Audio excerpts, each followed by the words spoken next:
kunne rejse dertil. Der var ingen vind.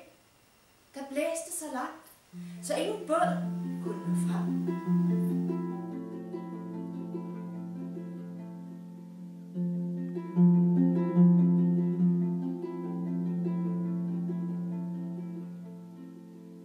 Diving into the ocean. Hele landet.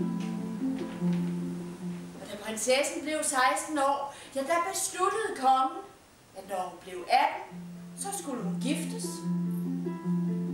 For han ville på pension.